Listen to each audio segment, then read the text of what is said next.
Welcome back to How to Be a Better DM, the official podcast of Monsters.rent. I'm Justin Lewis.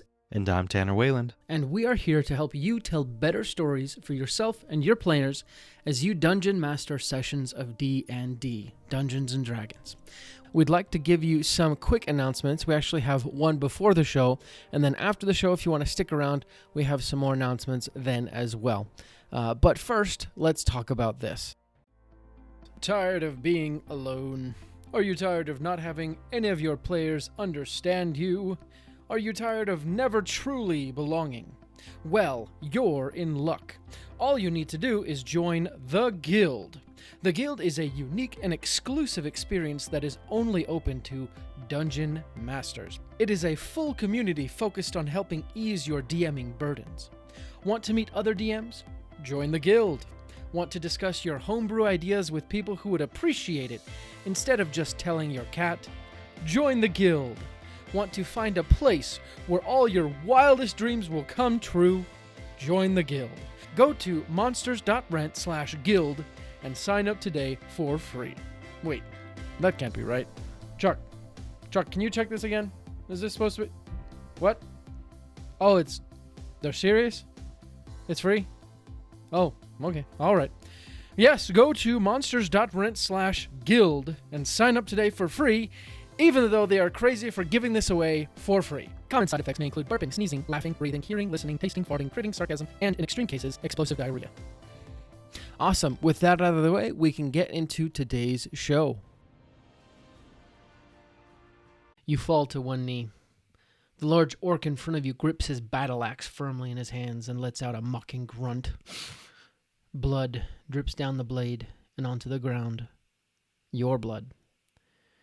You look around at your companions. They are all lying on the ground, bloody and unconscious. Julian might even be dead. Things couldn't look worse.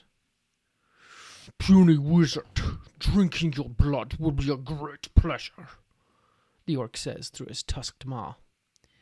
You slowly raise yourself to your feet and point at the orc with a shaking finger. Blood for blood.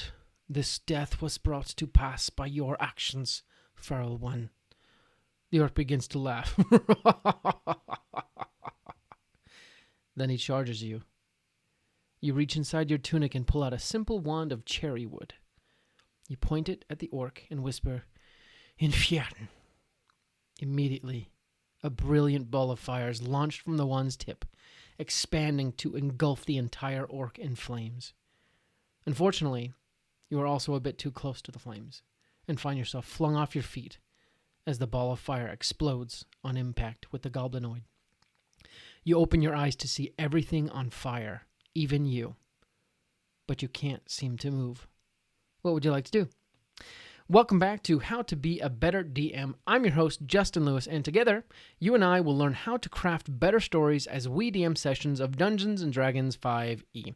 As always, I'm very grateful that you've allowed me to dig into this hobby for 8 months now, and we don't plan on stopping.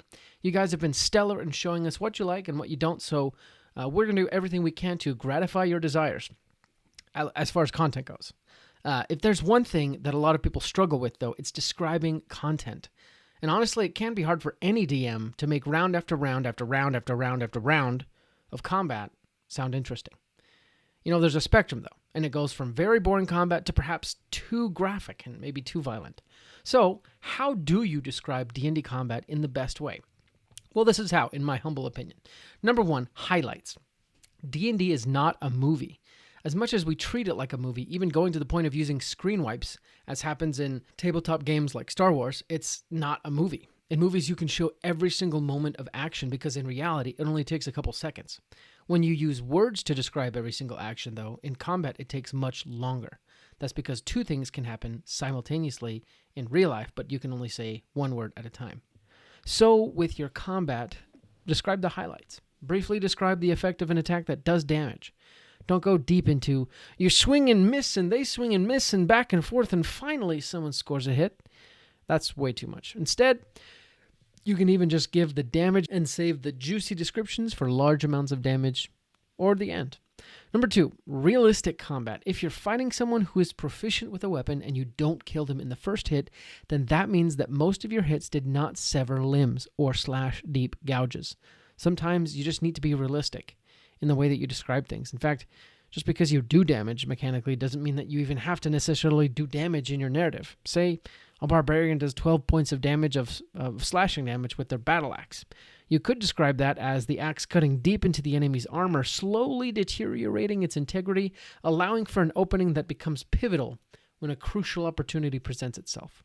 You don't have to be lopping people's arms off with every swing. Number 3 is describe the bigger baddies. Often in D&D, your villains will have minions.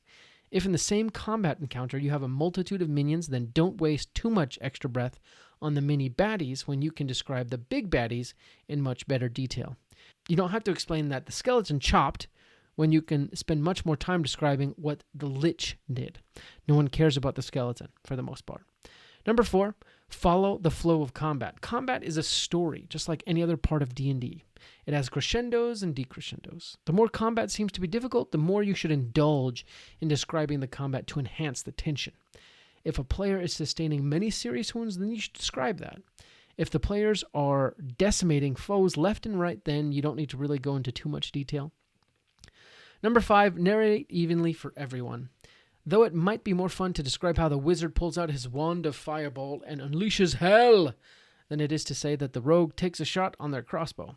You should look for ways to spice it up evenly between both players. Give everyone a chance to feel awesome.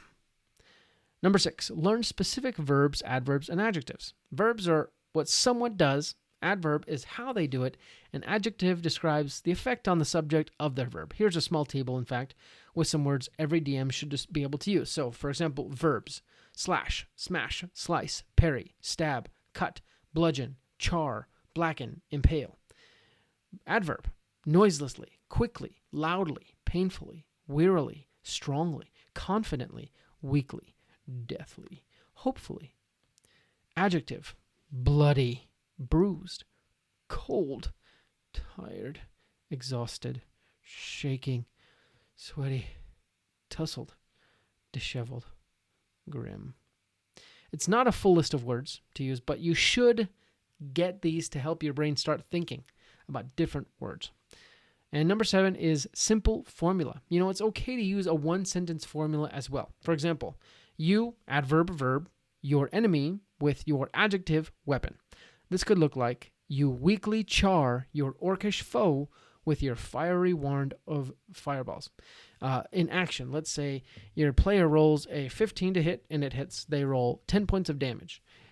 You simply respond, you slice with your vorpal sword and cause irreplaceable damage or something like that. Obviously, I didn't follow the formula. It was just off my head, but it's supposed to be simple. Just one sentence and you're good. Now, that's not an exhaustive course on describing D&D combat, and I don't have an English degree, by the way, but that should get you far enough to be able to help you help your players feel more immersed and really make a big difference in your narration. Make sure you guys stick around after to hear some announcements about the show's sponsors and some other announcements, but until next time, let's roll initiative. Thank you for listening to today's show. We really appreciate your support and your patronage. We have a few more announcements to go over. First, did you ever fall in love with the library as a kid? It was a place where you could experience 1,000 stories without having to buy 1,000 books. That is what Monsters.rent can do for your D&D campaign. You can rent and swap out as many quality miniature monsters and creatures for your D&D party as you could ever want, without having to buy them. You can rescue villagers from a kobold camp, or lead your party through the fighting forest, or many more adventures. We're coming out with new bundles all the time. Just sign up for our subscription to get access to your own personal library of minis. Go to monsters.rent to find out more. That's the website.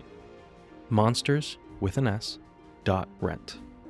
Get your library pass to a world of minis today. We also wanted to let you know that today's episode is sponsored by Stardust and Dragons. I'm going to let one of the cast of Stardust and Dragons, Christian Hatcher, and his crew tell you a little bit more about it.